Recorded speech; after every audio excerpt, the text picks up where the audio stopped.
Sir Bangladesh से US ने कह दिया कि हमसे कॉटन खरीदो, 0 टैरिफ। सर भिवंडी, मालेगांव, बनारस के पावरलूम का क्या होगा? 70% रॉ कॉटन हम देते हैं बांग्लादेश को।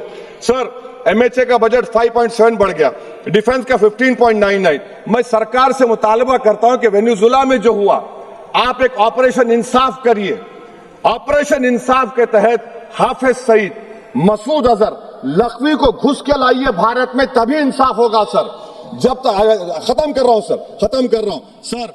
हम कुलभूषण यादव को भूल गए, वो कुलभूषण यादव उसको आईसीजे में रुकाया। आखिर हम कब लेके आएंगे कुलभूषण यादव को? वजीर आजम इजराइल को जा रहे हैं, मैं उनसे ये मुतालबा करता हूं कि वो गाजा को जाएं, 15 मिनट जाकर देखें, 60,000 फलस्तीनियों खत्म कर दिया गया। और नेतन्याहू पर आईसीजे का अरेस्ट वारंट है, आईसीसी का, और आईसीजे में केस चल रहा है सर। तो मैं आपसे मुतालबा करता हूं कि वजीर आजम गाजा के बारे में देखें। मैं ज़ायनिज़्म मुर्दाबाद बोलता हूं, भारत जिंदाबाद। और ये सरकार तेलंगाना से नाइंसाफी कर रही है, कुछ नहीं दे रही है। बहुत बहुत शुक्रिया सर। बी सेल्वराज जी बात रखने का अवसर दिया। मैं इस बजट का समर्थन पूरे जोरदार से करते हूं। धन्यवाद। बहुत शुक्रिया चेयरमैन साहब। मैं इस बजट की मुखालिफत में खड़ा हुआ हूं क्योंकि ये अहम मुद्दों पर इंसाफ नहीं करता।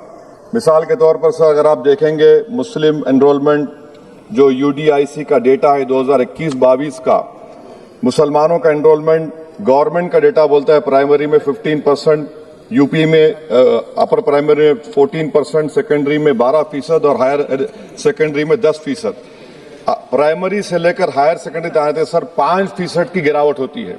वही सरकार का एआईएसएचई का डेटा है 2020-21 का।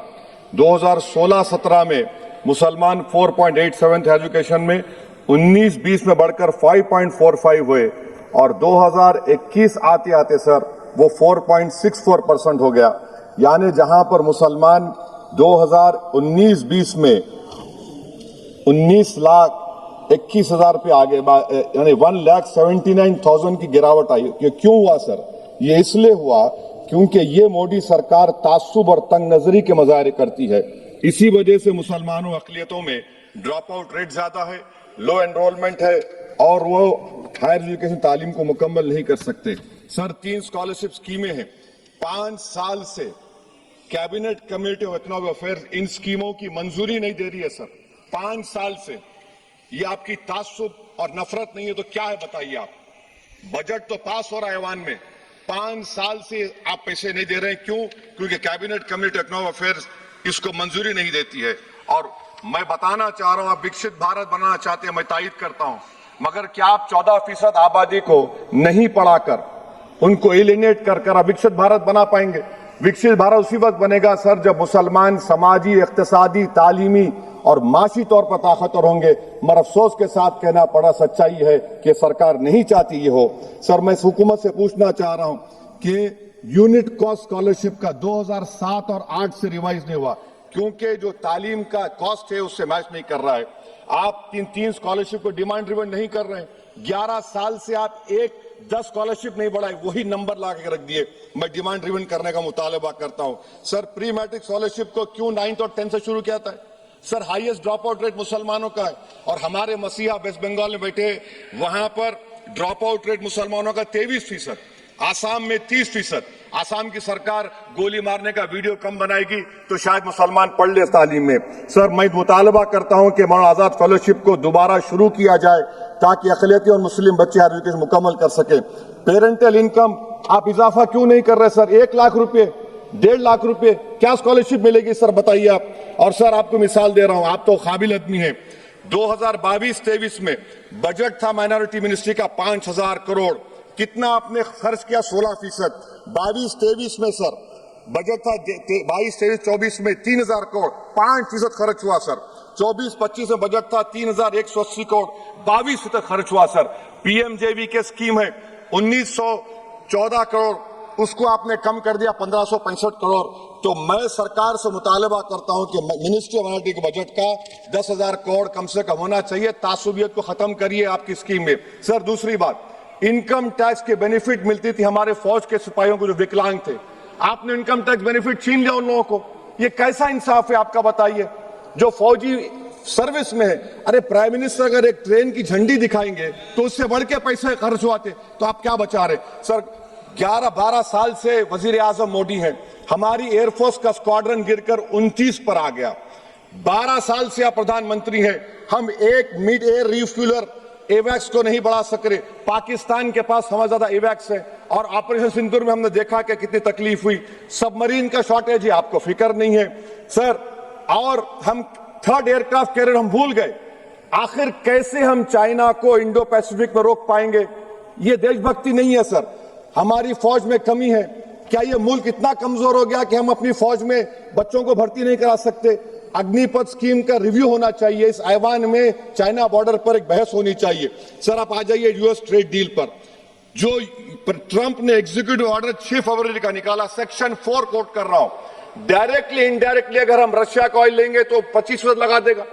कौन है सर वो गोरी चमड़ी वाला वहां बैठकर हमको बोलने वाला?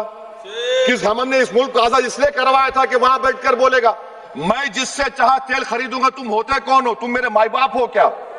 आप 25% लगाएंगे सर। और वर्ड क्या इस्तेमाल किया? इंडिया। यानी अब नायरा जो है, नायरा कंपनी बंद हो जाएगी और हमको मॉनिटर करेंगे, आप भारत को उस पर ओवरसाइट करेंगे। अफसोस की बात है कि सरकार खामोश है सर। 2019 में ईरान का ऑयल मत लो, बोले आपने गलती की, आपने ईरान का ऑयल नहीं लिया। तो अमेरिका ने कहा कि इराक से लो कंपेरेबल रेट पे, कंपेरेबल रेट पे, मार्केट रेट, नॉमिनल प्राइस पे नहीं। आज यूएस कह रहा है कि मोनोपोली रेट पे लो। कहां सर? क्यों हम क्यों कर रहे हैं? क्यों इतना गिर रहे हैं इस गोरी चमड़ी वाले के सामने? आखिर हमारी हमियत कहां है सर? और एक बात बता रहा हूं सर, ये यूएस ट्रेड डील से European 2 minute sir, European union की ट्रीटी से हमारा पीएलआई का पूरा सिर पड़ेगा, क्योंकि आपने टैरिफ गिरा दिया। आपने टैरिफ गिरा दिया मेडिकल डिवाइसेस पर, आपने टैरिफ गिरा दिया सोफिस्टिकेटेड मशीनरी पर। तो यूएस इंडस्ट्रियल गुड्स आएंगे तो डिइंडस्ट्रियलाइजेशन का खतरा है इस मुल्क में sir. You are be signing a free trade agreement और a force purchase order. Sir Bangladesh से यूएस ने कह दिया कि हमसे कॉटन खरीदो, 0 टैरिफ। सर भिवंडी, मालेगांव, बनारस के पावरलूम का क्या होगा? 70% रॉ कॉटन हम देते हैं बांग्लादेश को सर। एमएचए का बजट 5.7 बढ़ गया, डिफेंस का 15.99। मैं सरकार से मुतालबा करता हूं कि वेनेजुएला में जो हुआ, आप एक ऑपरेशन इंसाफ करिए। ऑपरेशन इंसाफ के तहत हाफिज सईद, मसूद अजहर, लखवी को घुस के लाइए भारत में, तभी इंसाफ होगा सर। जब तक खत्म कर रहा हूं सर, हम कुलभूषण यादव को भूल गए। वो कुलभूषण यादव जिसको आईसीजे में रुकाया, आखिर हम कब लेके आएंगे कुलभूषण यादव को? वजीर आजम इजराइल को जा रहे हैं, मैं उनसे ये मुतालबा करता हूं कि वो गाजा को जाए, 15 मिनट जाकर देखें। 60,000 फलस्तीनियों खत्म कर दिया गया, और नेतन्याहू पर आईसीजे का अरेस्ट वारंट है, आईसीसी का, और आईसीजे में केस चल रहा है सर। तो मैं आपसे मुतालबा करता हूं कि वजीर आजम गाजा के बारे में देखें। मैं ज़ायनिज़्म मुर्दाबाद बोलता हूं, भारत जिंदाबाद। और ये सरकार तेलंगाना से नाइंसाफी कर रही है, कुछ नहीं दे रही है। बहुत बहुत शुक्रिया सर। बी सेल्वराज जी। பேரவைத் தலைவர் அவர்களுக்கு வணக்கம். பொருளாதார